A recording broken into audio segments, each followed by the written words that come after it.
না। আমি সত্য বললেও বিপদ, সত্যকে এড়ায় গেল ইতিহাস আমাকে দোষী সাব্যস্ত করবে, আর মিথ্যা বলা আমার স্বভাবের মধ্যে নাই। আমি একটা কথা বলবো, এই ভারতবর্ষের প্রথম দলের নাম হলো ভারতীয় কংগ্রেস। 1885 সনে কংগ্রেস প্রতিষ্ঠিত হয়, ভারতীয় কংগ্রেস। তারপরের দলটার নাম হলো ভারতীয় মুসলিম লীগ, যেটা ঢাকাতে নওয়াজ সলিমুল্লাহর নেতৃত্বে সৃষ্টি 1906। এর পরের দলটি প্রতিষ্ঠা পায় ভারতীয় কমিউনিস্ট পার্টি 1921 সন কমরেড মুজাফফর আহমদ এবং এম এন রায়ের নেতৃত্বে। কিছু ছোটখাটো দল জন্ম নিছে, কিন্তু বিশেষ ঘটনা হলো মুসলিম লীগের নেতৃত্বে পাকিস্তান সৃষ্টি হওয়ার পরে আরেকটি রাজনৈতিক দল 47-এর স্বাধীনতার ঠিক ইমিডিয়েট পরে জন্ম নিল 1949 সনের 23শে জুন।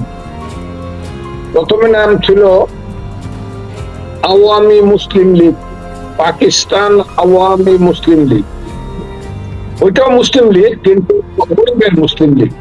তারা এটা প্রমাণ করতে চাইল নাজিমুদ্দিন নুরুল আমিন সাহেবের নেতৃত্বে যে মুসলিম লীগ, সেটা হলো ধনী মানুষের, জমিদার, তালুকদার, নবাব, নাইকদের, আর এটা হলো আওয়ামী মুসলিম লীগ। এর সভাপতি হলেন তৎকালীন বিখ্যাত মৌলানা, যিনি দীর্ঘদিন ভারতের আসাম প্রদেশ মুসলিম লীগের সভাপতি ছিলেন, মৌলানা আব্দুল হামিদ খান ভাসানী। সেক্রেটারি হলেন আরেকজন, তার নাম জনাব শামসুল হক, বাড়ি টাঙ্গাইল। এবং মুসলিম লীগ প্রতিষ্ঠা হওয়ার পরেই, আওয়ামী মুসলিম লীগ প্রতিষ্ঠা হওয়ার পরে একটা উপনির্বাচন হলো টাঙ্গাইলে, এবং সেই উপনির্বাচনে আওয়ামী মুসলিম লীগ একজন স্বতন্ত্র ক্যান্ডিডেট দিল, নিজেরা সাপোর্ট করলো। স্বতন্ত্র ক্যান্ডিডেটের নাম আওয়ামী লীগের জেনারেল সেক্রেটারি জনাব শামসুল হক, আর অপরদিকে মুসলিম লীগের ক্যান্ডিডেট ছিল জমিদার তনয় খুরুম খান পন্নী। সেই খুরুম খান পন্নী অসংখ্য ভোটে পরাজিত হলো আওয়ামী মুসলিম লীগের প্রার্থী শামসুল হকের কাছে। তখন থেকে রাজনীতির মোড় ঘুরে গেল। এর মধ্যে করাচি থেকে পূর্ব বাংলায় আসলেন বা পূর্ব পাকিস্তানের আসলেন তৎকালীন পাকিস্তানের জাতির পিতা মোহাম্মদ আলী জিন্নাহ। রেস্ট কোর্সে মিটিং হলো 1948 সনের 12ই মার্চ। উনি বক্তৃতার এক পর্যায়ে বলে যে Urdu shall be the state language of Pakistan and also East Pakistan। তখন থেকে আগুন লেগে গেল, ছাত্ররা বিরোধিতা করলো, ভাষা আন্দোলন শুরু হলো। সেই ভাষা আন্দোলনের মূল কালমিনেশন হলো 21শে ফেব্রুয়ারি 1952 সন। তখন এই ভাষা ভিত্তিক, ওই যে ধর্মভিত্তিক জাতীয়তাবাদ পাকিস্তানের হাত মে বিড়ি মুসলমান লড় খেলেঙ্গে পাকিস্তান, আমরা সবাই মুসলমান লড় খেলেঙ্গে পাকিস্তান, সেই স্লোগানের ভাষা বদলে গেল, জাতিসত্তার চিন্তা বদলে গেল। সেই জাতিসত্তার চিন্তা আসলো আমরা ভাষাভিত্তিক জাতীয়তাবাদী বাঙালি জাতি, আমাদের মুখের ভাষা বাংলা, আর সেই বাংলার পৃথিবীতে প্রথম শহীদের নাম হলো বরকত, সালাম, জব্বার, বাঙালির সন্তানেরা। এই যে 52 সন থেকে শুরু হলো ভাষাভিত্তিক জাতীয়তাবাদের উপরে নির্ভর করে সংগ্রাম, সেই সংগ্রামের এক পর্যায়ে আসলো 1954 সনের নির্বাচন। শেরে বাংলা একে ফজলুল হক, হুসেন শহীদ সোহরাওয়ার্দী, মৌলানা আব্দুল হামিদ খান ভাসানীর নেতৃত্বে যুক্ত ফ্রন্ট হলো। সেই যুক্ত ফ্রন্ট মুসলিম লীগকে শুধু পরাজিত করলো না, মুসলিম লীগ বিচ্ছিন্ন হয়ে গেল বাংলা পূর্ব পাকিস্তান থেকে। উত্থান হলো আওয়ামী মুসলিম লীগের। শেরে বাংলার নেতৃত্ব ছিল, কিন্তু আওয়ামী লীগের একক সিট ছিল সরকার গঠন করার চেয়েও বেশি। সেই 54 সন থেকে 58 সন পর্যন্ত ভালোই মন্দে আওয়ামী লীগ এবং কৃষক প্রজা পার্টি, কৃষক শ্রমিক পার্টি দেশ চালিয়েছে পাকিস্তানিদের ষড়যন্ত্রের বিরুদ্ধে। এবং যখন দেখা গেল বাংলাদেশের আগামী ইলেকশনে 58 সনে ইলেকশন, 59 সনের ফেব্রুয়ারি মাসে ইলেকশন ডিউ ছিল, যখন দেখা গেল বাঙালিরা ইলেকশন হলে পাস করে যাবে বেশি, তখন 58 সনে আইয়ুব খান মার্শাল নদী, প্রথম ইস্কান্দর মির্জার নেতৃত্বে আইয়ুব খান, পরে আইয়ুব খান নিজে 27 অক্টোবর 10 বছর মার্শাল চল। তখন 58 সনে হোসেন শহীদ সোহরাওয়ার্দী আছেন, শেরে বাংলা ফজলুল হক আছেন, মৌলানা ভাসানী আছেন, নুরুল আমিন সাহেব আছেন, নাজিমউদ্দিন সাহেব আছেন, আতাউর রহমান খানেরা আছেন। সবার উপরে একদু হলো, আইন করা হলো, এরা কেউ পলিটিক্স করতে পারবে না, শেখ মুজিবুর রহমান সহ। 62 সনে রাজনীতি, ঘরোয়া রাজনীতি পুনরুজ্জীবিত হলো। তখন 9 নেতার একটা বিবৃতি হলো, সেই বিবৃতির মধ্য দিয়ে বাঙালি জাতির নেতারা একত্রিত হলো। কোন দল নাই, এলডিএফ নামে একটা ফ্রন্ট গঠন হলো। সেই ফ্রন্টের মূল শক্তি ছিল আওয়ামী লীগ। সেই ফ্রম 62 থেকে 65 পর্যন্ত আন্দোলন করলো, সংগ্রাম করলো, অনেক গোপনে সংগোপনে, কেউ দল রিভাইভ করলো না। ইতিমধ্যে হোসেন শহীদ সোহরাওয়ার্দী মৃত্যুবরণ করলেন, শেরে বাংলা মৃত্যুবরণ করলেন, শেখ মুজিবুর রহমান জেনারেল সেক্রেটারি ছিলেন, তিনি সিদ্ধান্ত নিলেন। এর মধ্যে সবচেয়ে বড় কথা হলো, এই আওয়ামী লীগ প্রথমে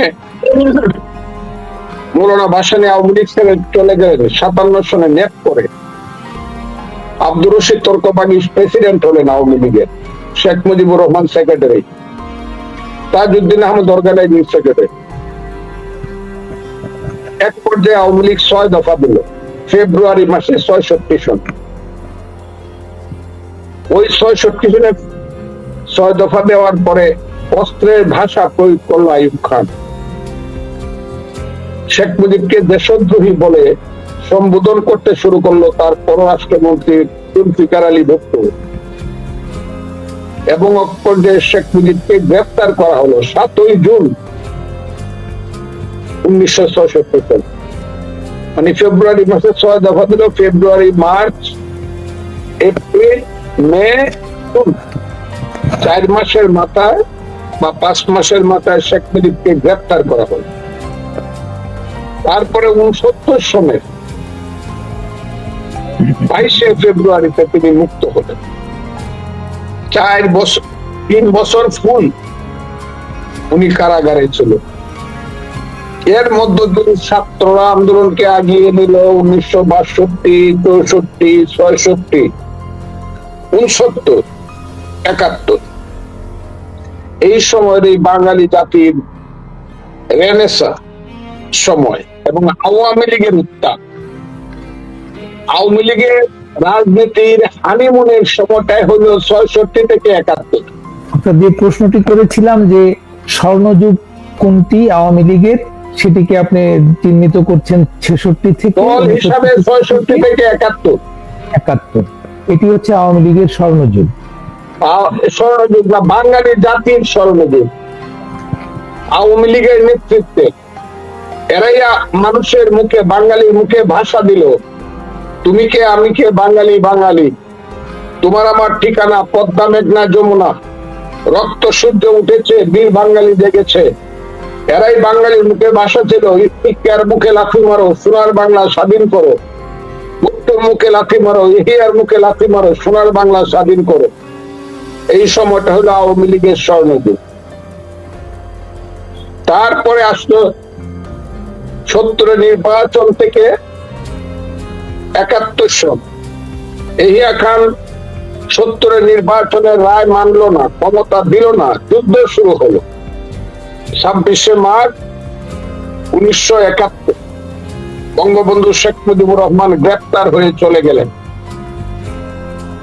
সেই যুদ্ধের এক পর্যায়ে 27 মার্চ একজন মেজর যেন জিয়াউর রহমান ডিক্লেয়ার করলেন, I do hereby declare the independence of Bangladesh. মানে প্রথমে নিজেকে অস্থায়ী সরকারের প্রধান ঘোষণা করে, কিন্তু পরে যারা টেলিভিশন সেন্টারে ছিল তারা বলল, আপনার তো জনগণের কোন এন্ডোর্সমেন্ট নাই, কাজে আপনি তো স্বাধীনতা ঘোষণা করতে পারেন না। তখন জিয়াউর রহমান সেটাকে বলল, yes, I do hereby declare the independence of Bangladesh on behalf of our great leader Bangabandhu Sheikh Mujibur Rahman. 27 সেই যুদ্ধ শুরু হলো। এই যুদ্ধের এক পর্যায়ে 10ই এপ্রিল 10ই এপ্রিলে মুজিবনগর সরকার গঠিত হলো। 17ই এপ্রিল মুজিবনগরের সরকার শপথ নিল, যুদ্ধ শুরু হলো। এইটা আওয়ামী লীগের গৌরবের সময় 71-এর মুক্তিযুদ্ধ। এরপরে মুক্তিযুদ্ধ স্বাধীন হলো। 22শে ডিসেম্বর থেকে 10ই জানুয়ারি পর্যন্ত 71 সন এবং 72 সনে তাজউদ্দিন সরকার ক্ষমতা চালালেন। 72 সালের 10ই জানুয়ারি বঙ্গবন্ধু আসলেন। 12ই জানুয়ারি উনি প্রধানমন্ত্রী হয়ে আবু সাইদ চৌধুরী সাহেবকে রাষ্ট্রপতি করে পার্লামেন্টারি ফর্ম অফ গভর্নমেন্টের দিকে দেশকে নিয়ে যেতে শুরু করলেন, এবং 10ই এপ্রিল থেকে 14 নভেম্বর পর্যন্ত পৃথিবীর ইতিহাসে দ্রুততম সময়ের মধ্যে একটা সংবিধান করলেন। এটাও আওয়ামী লীগের সবচেয়ে শ্রেষ্ঠ সময়। এটা আওয়ামী লীগের শ্রেষ্ঠ সময়। 10ই এপ্রিল থেকে 16ই ডিসেম্বর 1972 সন একটা সংবিধান দিল। সংবিধান নিয়ে আজকে প্রশ্ন আছে, আসবে। দেশ দুনিয়া যতদিন থাকবে সবকিছুর ব্যাপারে সমালোচনা হবে। সময় যত আগাবে, বিজ্ঞান যত আগাবে, ততদিন মানে সমালোচনা চলবে, কন্ট্রাডিকশন চলবে। Contradiction is the main source of progress. চলবেই, তর্ক বিতর্ক চলবে, এটা মানি না, ওইটা মানি না, ওইটা হয় না, ওইটা ছিল না, ওইগুলো চলবে। কিন্তু 1972 সনের 66 সন থেকে 1972 সনের 16ই ডিসেম্বর পর্যন্ত আওয়ামী লীগের স্বর্ণযুগ ছিল। এখন যদি আপনি বলেন যে 7ই মার্চে যে 73 সনে ইলেকশন হবে, সেই ইলেকশনের পরে দেশ ভালো চলে না, বঙ্গবন্ধু ভালো চালাতে পারে না।